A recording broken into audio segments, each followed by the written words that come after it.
Hal yang terpenting ialah memupuk perhatian yang telah ada dalam dasar jiwa bahwa zat yang maha kuasa itu mustahil berbilang.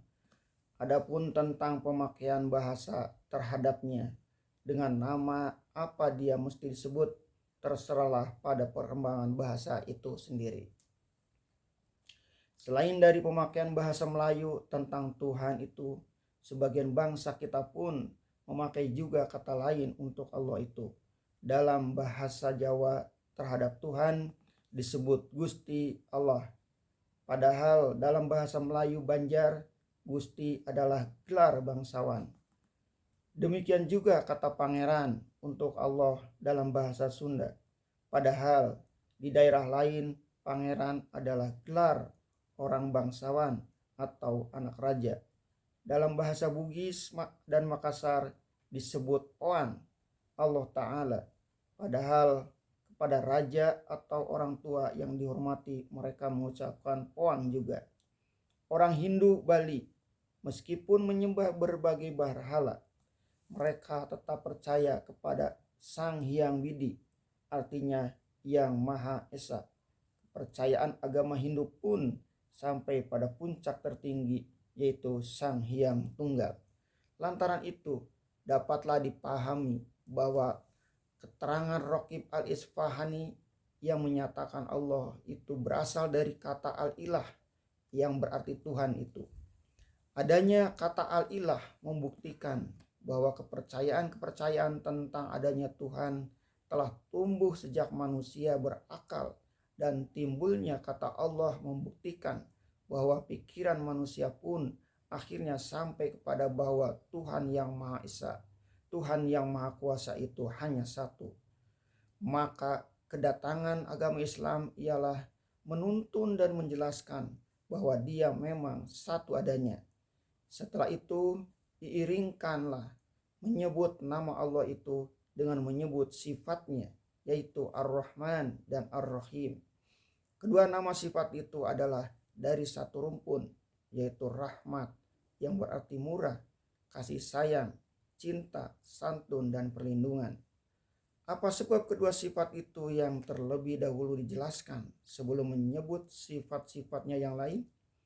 Hal ini dapatlah dipahami jika kita kaji penghayalan orang yang masih sederhana peradabannya atau primitif tentang Allah. Sebagaimana kita katakan tadi, kepercayaan akan adanya zat yang maha kuasa adalah sama tumbuh dengan akal manusia.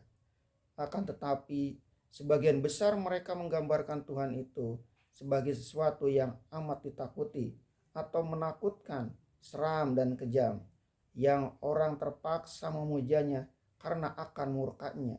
Lalu diadakan kurban-kurban sembelihan sebab Tuhan itu haus darah. Kemudian didirikan orang berhala yang bentuknya sangat seram, matanya mendelik, saingnya terulur keluar, dan yang tidak reda murkanya kalau tidak diberi kurban.